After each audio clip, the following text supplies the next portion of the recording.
Bonfire Podcast, a sua fonte de notícias sobre games. Olá a todos, sejam bem-vindos mais uma vez ao Bonfire Podcast.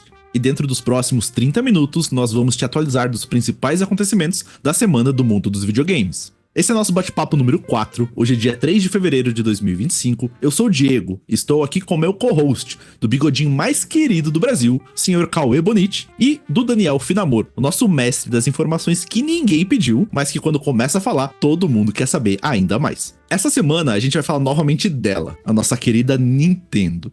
E adivinha o que a gente vai falar sobre ela, Cauê? Puta merda, hein, Diego? Cara, eu tô todo feliz aqui que finalmente, um mês depois, eu vou trazer boas notícias aí pros nossos sonistas. E você vem me falar de Nintendo, mano. Você tá querendo me derrubar mesmo, né? Mas, enfim, a única coisa que eu posso imaginar que a gente vai ter pra falar da Nintendo é que ela processou alguém. Tô errado? Não, cara, quando alguém falar isso, sempre tá certo. Mesmo a gente não sabendo, com certeza a Nintendo tá processando alguém. E além da Nintendo e do processinho dela, que agora foi contra um supermercado. Isso mesmo, contra um supermercado, aquele que vende frutas, verduras, carnes e legumes. Exatamente. A gente também vai falar do Mario? Exato, jogos do Mario. A gente também vai falar um pouco da Nvidia na bolsa de valores e como isso tem a ver com o mundo dos games. Vamos falar sobre o fim dos exclusivos nos consoles. Será que isso realmente vai acontecer? Vamos comentar também sobre a BioWare, sobre a Microsoft e muito mais. Então fica aqui com a gente. Na semana passada, a gente abriu o programa falando dela, a gigante do lado verde da força. Então eu, como bom caixista, quero comentar aqui novamente sobre essa empresa e o que ela vem aprontando. Mas dessa vez, a notícia é algo bom, mas ao mesmo tempo ruim. Isso faz sentido, Cauê, pra você que é sonista aí? É possível a Microsoft ter um prejuízo com o Xbox e ainda assim isso ser visto com bons olhos? A gente deve fazer uma pausa aqui para explicar pro Diego o que é uma pauta, né? Para ver se ele segue agora. Agora sim, muito bem, Diego. Seguiu a pauta, obrigado. E eu vou usar aqui da minha boa educação para me apresentar, né? Pro ouvinte, dar uma boa noite, um bom dia, boa tarde, seja lá quando você esteja assistindo ou ouvindo. E Finamor, boa noite para você, boa noite, diretor. E eu queria dizer que é verdade, a Microsoft divulgou os resultados aí do seu segundo trimestre fiscal e que encerrou-se agora no dia 31 de dezembro de 2024 e registrou uma queda de 7% na receita da divisão de games. Mas eu vou deixar aí para você, Diego, fazer o seu contorcionismo chapa branca, digo chapa verde, e explicar aí pro ouvinte por que isso é bom para a Microsoft, apesar de ter sido um resultado supostamente negativo. Então vamos lá agora para os detalhes da notícia. A Microsoft registrou uma queda de 7% na receita na divisão de games no segundo trimestre no ano de 2024. E isso totalizou ali pequenos trocados de 6,6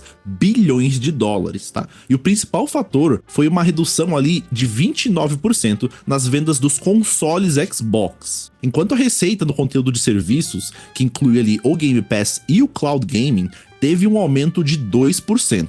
E agora vamos lá, por que isso pode ser bom, mesmo, né, tendo uma negativa aí nos números? Como a gente vê hoje que o foco da Microsoft está claramente nos serviços, ter um pequeno aumento nos serviços ali e uma queda dentro das outras atividades, como a venda de consoles e periféricos, isso parece estar indo em direção do que ela busca. Claramente, ninguém quer ter um prejuízo de 6,6 bilhões, mas o crescimento nos serviços mostra que ela está indo na direção certa. E nesse sentido, o CEO da empresa, o Satya Nadella, deixou claro que o foco não é num crescimento rápido, mas a longo e médio prazo de uma forma mais sustentável. A ideia é investir em conteúdos e serviços, como a gente tá vendo, né, que tragam um retorno ali mais consistente, ao invés de depender sempre daquela venda de hardware e qual console que vendeu mais, etc. Se você tem um bom serviço, né, eu acho que é o ideal buscar uma maturidade financeira seguindo com esse padrão. E em detalhes, assim, pra gente ter uma ideia, o Call of Duty Black Ops 6, que lançou dia 1 no Game Pass, mas também em outras plataformas,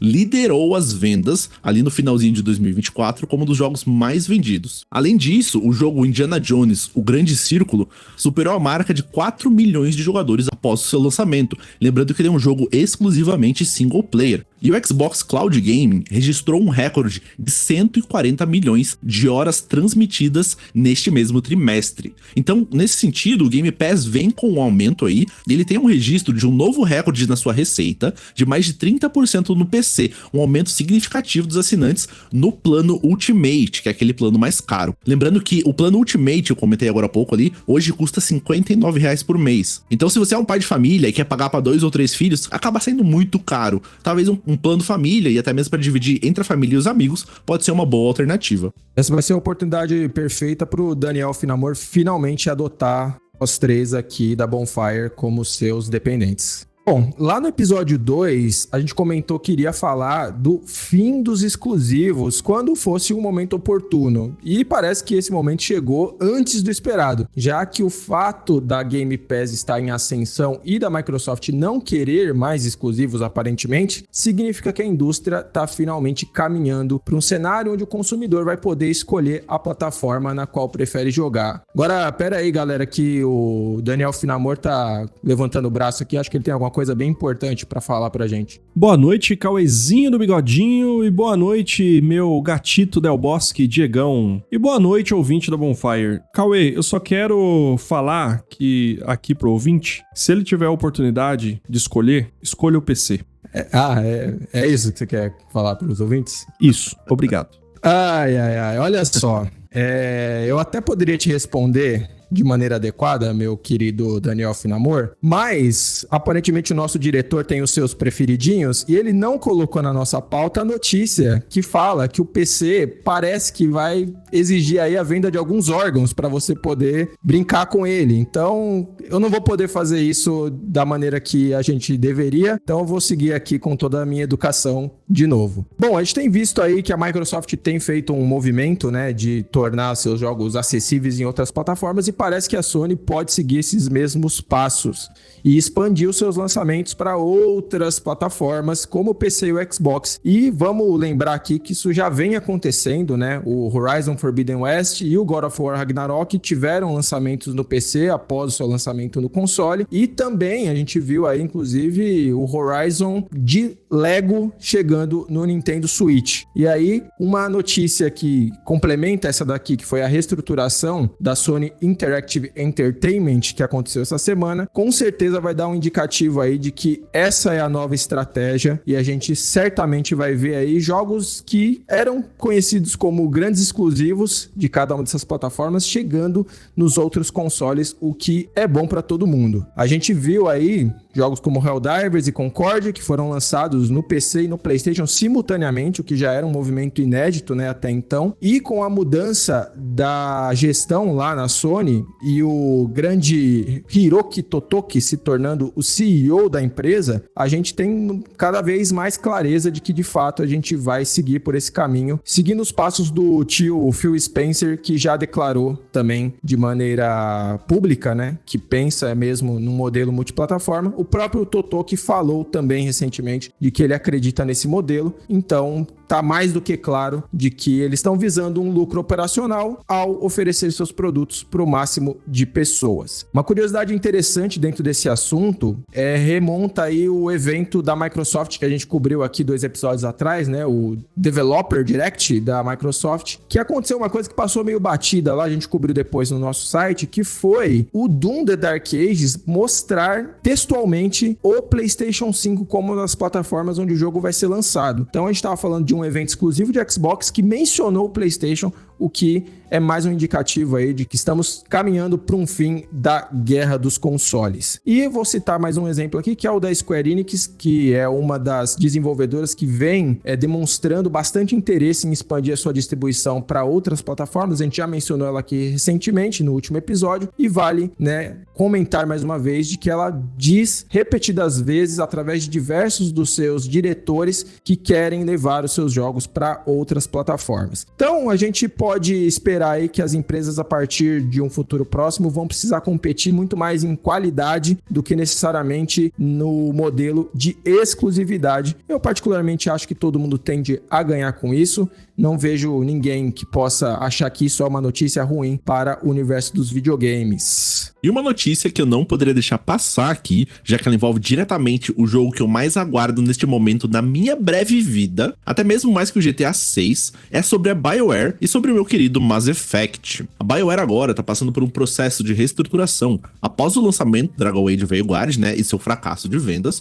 com o foco voltado ao desenvolvimento agora pro próximo Mass Effect. Como parte desse processo, alguns funcionários foram realocados dentro da Electronic Arts, enquanto outros foram desligados. O jogo ainda tá nos seus estágios iniciais, mas conta com alguns veteranos que vieram da trilogia, né, e de alguns outros projetos para tentar consolidar aí e fazer um bom lançamento. Lembrando que a BioWare não acerta muito já tem um tempo. Então, desde o Mass Effect 3, né, a gente vê ali alguns lançamentos que não deram muito certo, não atingiram o número esperado de vendas, com um pequeno destaque apenas pro Dragon Age Inquisition. Mas tanto o Anthem quanto o Veilguard, a gente sabe aí que não foram sucessos. Falando diretamente agora sobre o próximo Mass Effect, a gente ainda tem bem pouca informação. A gente sabe que ele está no estágio mais inicial de desenvolvimento, mas já saiu ali pelo menos dos planejamentos, né? Pelo menos pelo tempo de anúncio, a gente espera que já tenha andado um pouquinho. E o objetivo agora da EA e da BioWare, né, é manter o legado da franquia e entregar um RPG memorável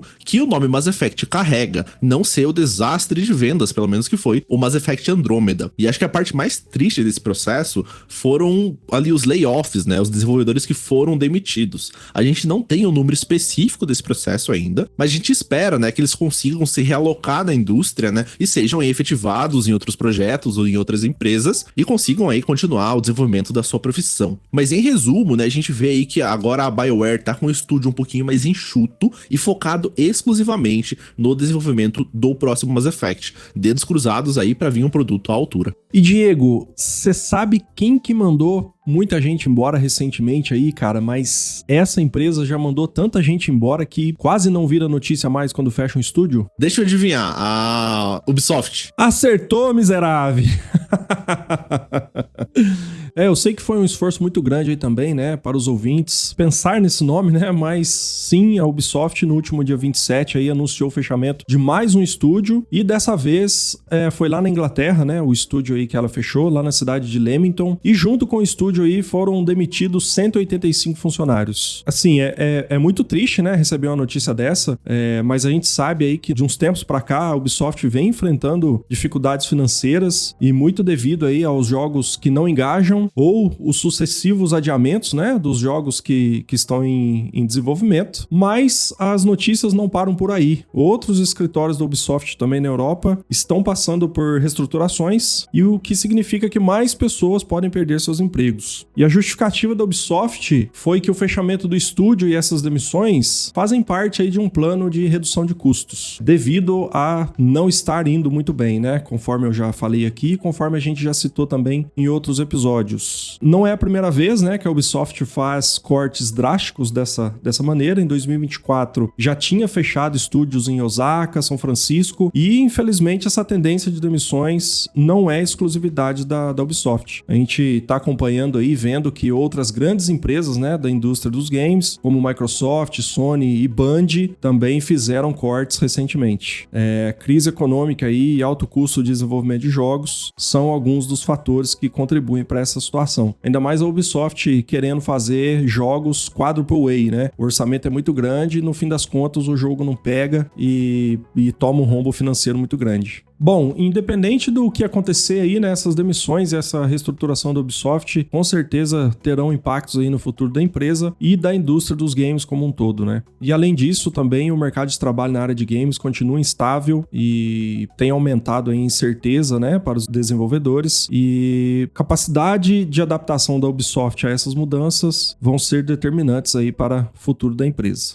Finamor, estamos vivendo uma era onde joguinho nota 7, 7,5 pode fechar estúdio, e muito em razão do que você falou ali, né? Um jogo precisa de muitos anos para ser desenvolvido. Às vezes uma ideia que é boa hoje, quando o jogo sai 5, 6 anos depois, é uma onda que já passou e a empresa teve que bancar salário dessa galera aí por todo esse tempo para que eles possam trabalhar no projeto. Não são salários baixos, não é fácil manter uma empresa e aí o investimento é na casa das centenas de milhões de reais. Se o jogo sai e flopa, ou mesmo que não flope, mas não atende às expectativas de vendas, de fato a gente pode ter aí um cenário onde centenas de pessoas são demitidas de uma hora para outra. E aí começam os rumores, né, de que para que esse mercado se torne sustentável, o preço dos jogos precisa aumentar. E tem muita empresa que está torcendo aí para a Rockstar ter a coragem de cobrar 100 doletas pelo GTA 6, a versão base do GTA 6, para que eles possam ir atrás e fazer o mesmo. Porém, a gente sabe que não existem muitas empresas como a Rockstar no mercado e não existem muitos jogos como o GTA no mercado. Então, pode ser que seja um movimento aí que, se acontecer, seja mais um motivo para empresas demitirem equipes, fecharem estúdios e quem sabe até serem compradas por outras maiores, porque eu toparia pagar R$350 num jogo lançamento AAA atualmente, mas não toparia pagar 500 em qualquer jogo. Então, pode ser arriscado, a não ser que o padrão de qualidade de GTA 6 seja replicado por todas as empresas daqui em diante. Bom, já que eu estou aqui no comando, eu vou aproveitar agora e trazer para o ouvinte uma notícia que pode soar um pouco diferente, mas vocês vão entender que tem tudo a ver com o nosso mercado e universo de videogames. E a gente vai falar um pouco de geopolítica, mas fica tranquilo que aqui ninguém vai defender nenhuma posição ideológica, até porque nós quatro aqui temos posições diferentes e a gente discorda de praticamente tudo. Então, se a gente fosse discutir aqui da opinião, seria um quebra-pau que seria muito legal de ver, porém, a gente não ia conseguir terminar em meia hora, e já que a gente prometeu fazer esse programa em meia hora, vai ficar para a próxima. Então, a notícia é: uma inteligência artificial de origem chinesa de baixo custo deu um prejuízo de nada mais, nada menos que 589 bilhões. Isso mesmo, não estou falando de milhões com M de milhões, estou falando com B de Bonfire, 589 bilhões da NVIDIA, aquela famosa ali das placas de vídeo RTX, as famosas GeForce. E ela também tem uma contribuição tecnológica importante aí com os DLSS, que são os Deep Learning Super Sampling. Basicamente, uma tecnologia que utiliza a inteligência artificial para melhorar o desempenho gráfico sem comprometer a qualidade visual dos joguinhos. E, além disso, ela também desenvolve tecnologias que impulsionam motores gráficos usados por grandes estúdios de games, que é o caso, por exemplo, aí da Unreal Engine e da Unity. Além disso, a empresa também fornece soluções para renderização em tempo real, como Ray Tracing e otimização de jogos. Ou seja, resumindo, a NVIDIA é importante pra caralho. E ela tomou um baita de um prejuízo aí essa semana. Teve uma desvalorização recorde de 18% e o motivo foi a DeepSeek, que é uma startup chinesa que lançou um modelo de inteligência artificial altamente eficiente e acessível que abalou a dominância das gigantes americanas. O Vale do Silício tremeu nas pernas. O impacto disso não vai afetar tanto a NVIDIA assim, sozinha, mas vai afetar toda a indústria de games, né? Porque agora a galera sabe que existem alternativas. E na boa, se vier um console chinês aí a R$1.000 com a tecnologia de um PlayStation 6, me diz onde que eu compro 5 porque eu vou estar querendo. Bom, em resumo, a gente sabe aí que a NVIDIA é muito importante. A NVIDIA é uma grande produtora de materiais e tecnologias para a indústria dos games. Então, ver o seu monopólio aí praticamente, né, ameaçado é de fato algo que pode movimentar muito o nosso mercado. A China, ela tem aí muito investimento, né, no universo de tecnologias, principalmente para replicar tecnologias que são famosas aqui no Ocidente, e ao conseguir baratear o uso dessas tecnologias, o país realmente pode fazer aí com que as coisas mudem por aqui. Vale lembrar que a China já sofreu algumas sanções americanas e resolveram meter o Thanos, sabe? Quando ele pega a manopla do destino lá e fala que ele vai fazer por conta. A China meteu essa e começou a produzir lá loucamente e agora tá mandando ver. A gente tem precedentes aí do caso de Genshin Impact, por exemplo, que é um jogo que é sucesso absoluto, que roda até em fogão, então a gente pode assumir que eles têm capacidade de produzir bons títulos, bons produtos, bons jogos que não dependem necessariamente de um hardware de ponta. E aí, para deixar tudo ainda mais apimentado, eu quero lembrar que a China tem algumas empresas muito potentes aí, como a Tencent e a NetEase, que talvez você não saiba exatamente quais são, mas a NetEase basicamente é aquela que lançou o Marvel Rivals, que é um dos maiores sucessos da indústria hoje. E para os nossos amantes aí do Destininho, a NetEase é quem está produzindo o Destiny Rising, que, veja bem, parece que já tá começando a influenciar o Destiny 2, como a gente vai ver na próxima temporada, que começa semana que vem, que vai ser um dos assuntos aí do programa da próxima semana. E a Tencent, ela controla apenas a Riot Games, que é dona do LoLzinho, ela tem participação na Epic Games, que é dona do Fortnite, e na Blizzard, Ubisoft, Activision, entre outras. Ou seja, a queda da Nvidia é só um sintoma de uma disputa maior que está por vir, e essa guerra tecnológica aí entre a China e os Estados Unidos não se limita aos laboratórios, mas também no mercado de games. Lembrando que o futuro da indústria, de como essas empresas ocidentais vão reagir, talvez esteja em xeque nesse momento. Então, meus amigos, se preparem que vai ter Black Myth Wukong pra caralho.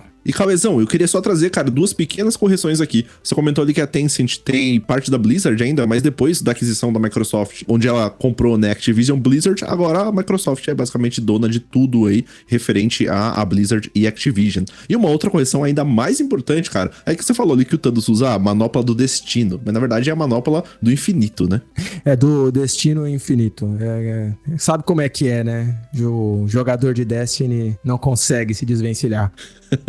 Mas agora vamos para nossa última notícia aqui desse bloco, em que a gente vai falar um pouquinho agora sobre o Pokémon TCGP. Essa semana ele trouxe uma atualização que estava muito esperada para os jogadores, principalmente aqui para o nosso querido Daniel Finamor, onde que as trocas de cartas agora estão habilitadas. E essa atualização afeta principalmente quem não fechou lá suas coleções dos primeiros pacotes, aquele do Charizard, do Mewtwo e do Pikachu. Agora teve uma mudança em que você não consegue mais abrir aqueles pacotes. Então, assim, se você não é o Dan que conseguiu completar tudo, não sei como, ele diz que não gastou um centavo, mas não sei, né?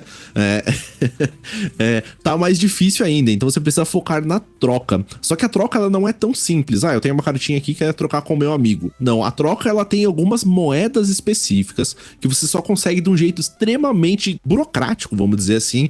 E assim, eu não sou o cara mais tecnológico do mundo, mas eu levei 30 minutos pra desvendar como é que eu conseguia trocar uma carta. Sendo que tem até um tutorial explicando ali, mas não é algo muito simples. Dan, você completou as coisas lá, então você tá trocando carta agora? Sim, eu fechei aquela primeira coleção, fechei a ilha mística lá, né, do Mil. E, cara, sem gastar um centavo, bicho. Eu não sei se todo mundo sabe, mas você pode usar o passe de temporada por 2 semanas sem pagar. E com o passe de temporada você pode abrir 3 pacotinhos por dia. E eu também abusei daquela escolha misteriosa, ô Diegão. Então, quando tinha uma carta, né, que eu tava de olho, eu ficava procurando ali no escolha misteriosa, juntava os tokens ali e tentava pegar. E eu posso dizer que eu fui sortudo, porque eu peguei bastante carta ali pra completar a coleção. Eu também não gastei um centavo nesse jogo, sabe como? Eu não baixei. Tá perdendo, cara. Tá perdendo abrir pacotinho do Pokémon, que hoje eu só tô fazendo isso, cara. Faz 2 meses que eu não faço uma batalha. Chega de Nintendo, ninguém aguenta mais. Mas em resumo dessa notícia foi basicamente isso, né? Então agora você consegue trocar as cartas com seus colegas, só que não é um processo simples. Então cabe entrar no app lá e ver como é que funciona. Você tem que ir lá destruir as cartinhas pra gerar uma moedinha, pra daí conseguir gerar um timer e daí conseguir trocar a carta da mesma classificação dela lá, da mesma raridade. Ou seja, é extremamente burocrático. Mas se você tá aí almejando em completar principalmente o primeiro baralho, essa é a única forma que você vai conseguir. Diegão, hoje eu quero fazer diferente aqui, não quero trazer nenhuma curiosidade, mas eu quero falar sobre a poderosíssima Nintendo. O ouvinte deve ter reparado aí que o nosso gatito Del Bosque, Diego, né, na abertura do programa, citou que falaria da Nintendo, mas eu sinalizei pra ele aqui que eu queria dar essa notícia. E eu acredito que quem deveria falar sobre isso, na verdade, é o Cauê, né, já que ele tem algo muito em comum aí, que é o bigode do Super Mario. Olha, a Nintendo, cara, ela gosta de processar os outros, mas ela não gosta de ser processada. E aí eu me arrependo, porque lá nos idos dos anos 70, Na época que eu frequentava o Woodstock, eu já usava esse bigode. E talvez o Super Mario tenha sido inspirado em mim. Ah, entendi. Nunca vamos saber. Nunca vamos saber. Eu poderia ter processado, perdi aí a oportunidade de ter feito a vida da minha prole. Mas explica aí o que aconteceu, vai.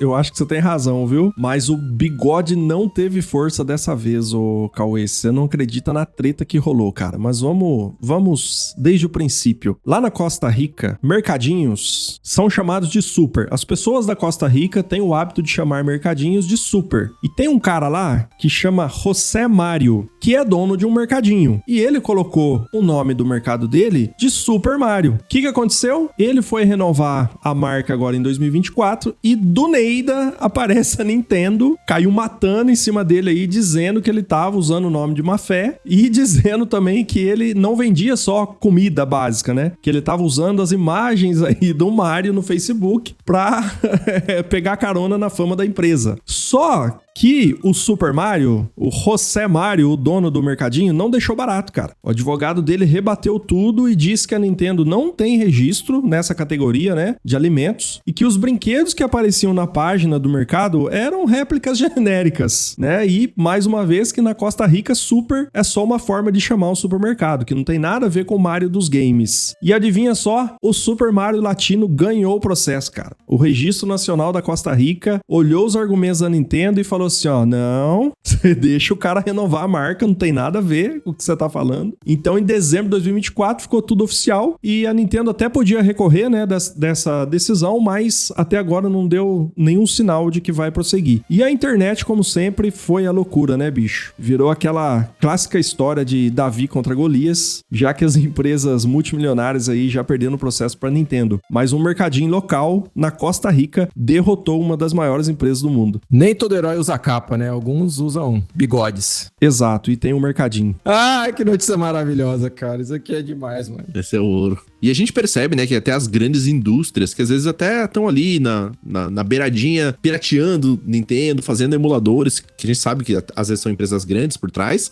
não dão conta de peitar a Nintendo. Mas o senhor José Mário da Costa Rica conseguiu. Então ele tem todo o mérito, cara, de ter essa conquista aí, né, no seu repertório. Esse merece ser chamado de Super Mario mesmo. Conquista desbloqueada com sucesso.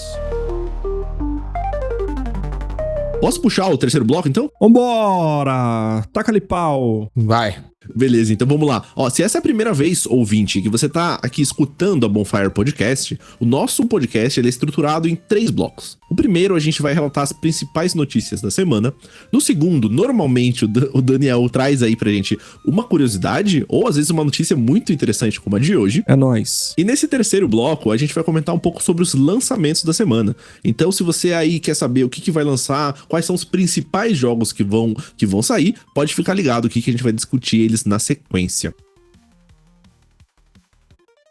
E no dia 4 de fevereiro, agora nessa terça-feira, mais conhecida como amanhã, sai o nosso tão esperado Kingdom Come Deliverance 2. É um nome tanto quanto complicado de falar, mas ele é um jogo de RPG e mundo aberto, desenvolvido pela Warhorse Studios, e assim como o primeiro jogo, ele vai se passar no século XV, dando sequência ao mesmo protagonista lá no Reino da Boêmia, extremamente muito bem ambientado, e o jogo ele vai ser lançado para Play 5, para PC e para Xbox Series. E destaco que a gente fez um preview lá nas redes sociais da Bonfire, então o que você precisa saber sobre o Kingdom Come Deliverance 2, você pode ver o material lá nas nossas redes sociais. Ô Cauê, não sei se você acompanhou, cara, mas surgiram alguns rumores aí no início de janeiro que o jogo seria banido na Arábia Saudita, devido aí à representação de um relacionamento entre 2 personagens masculinos. Mas o diretor criativo do jogo, Daniel Vavra, é isso? Vavra?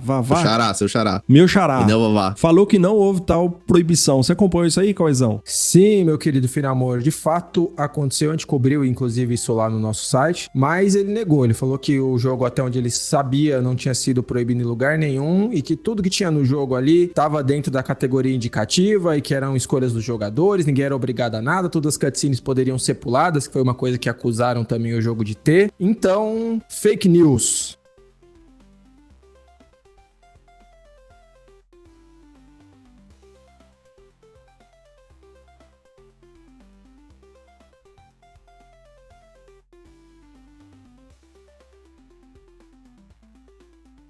E seguindo a agenda aqui, então, no dia 6 de fevereiro, na quinta-feira, a gente vai ter o lançamento do Ambulance Life, a Paramedic Simulator. Basicamente é um simulador de paramédicos, tá? Ele não é tão galhofado como o Surgeon Simulator ou coisa nesse sentido, mas ele tenta ali representar, dentro das limitações da engine, claramente, como que são as atividades de um paramédico. Então, se você sonha em trabalhar com saúde, com resgate, pode ser uma boa porta de entrada ou de saída, né? Porque você vai ver umas coisas um tanto quanto grotescas, assim, um tanto quanto nojentas e assustadoras, né? É melhor que Coconut Simulator, Diegão? Difícil, hein, cara? Bem difícil. Ô, Dan, mas você tem que explicar o que é o Coconut Simulator aí, que como o Cauê não joga no PC, ele tá por fora, cara. Nossa, é verdade. Cauê, cara, um jogo lançado aí recentemente, jogão, AAA de simulador de coco realista. Você acredita? Modo realista é muito realista Modo mesmo. realista, cara, no simulador de coco. A tela fica preta, assim, ó, porque o coco não tem olhos, não enxerga nada, então a tela fica preta.